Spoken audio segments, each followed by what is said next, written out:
finally, this is the Brewspace project. Some of you may have heard about this, but this is the first time I'm really talking about it publicly. So this concept is that, if you're familiar with the sugar mill, right across the river in Yolo County, I think, is the county that's in.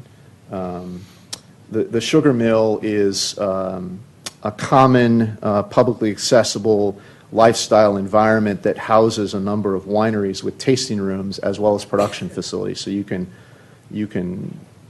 lease your grapes, truck them in, you can crush them on site, you can ferment them on site, you can move them right into your tasting room and sell at retail. And there's great outdoor experiential place, and there's great interior atrium space. We want to do the same thing in Elk Grove for the region, but we want to do it in beer. We've had some success directly recruiting breweries. We now have 4. We've assisted each and every one of them very significantly to bring them here, and more want to come. But now we're out of space, right? Most of those are going into our industrial spaces. Some of the landlords don't want that because it creates parking problems, and some of their existing tenants don't want a brewery operation. I mean, we're really out of space. If Rachel Brown was here, she would tell you, because that's her focus is on breweries and wineries. So what we want to do, and this was her idea, and I'll give her all the credit, and it's a brilliant idea, is we want to create a sugar mill for beer and put it in Elk Grove. And so this is an early rendering of what that would look like.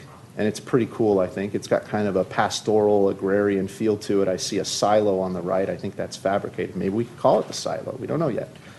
But on the final slide in my presentation, I think it's the final. Yep, and then I'll be quiet. This is kind of an interior cutout of what this would look like. So you see you've got a shared brew house in this back corner.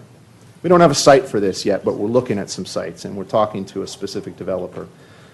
Back here in this back corner, you've got a shared brew house. So this is where very micro and nano brewers, which is what our region is producing, can come in, use common equipment, brew.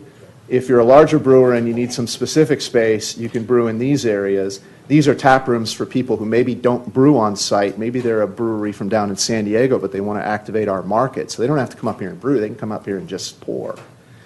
And then this is great interior space. And then we're talking with a specific midtown regional restaurant that I think we would fall all over ourselves to have in this town, who might want to go. Well, on a day hot enough to make the devil cuss, I walked into a bar so thirsty I was spitting dust. Barkeep asked me what'll it be. I said, what you got? He said, well, let's see. We got Lone Star, PBR, Rolling Rock, Shiner Bock, Moose, Drew, Low Duels, Heffenweizen, Ziegenbach, Keystone, Coors Light. Of course, we got Red Stripe, Amstel, Amsterdam.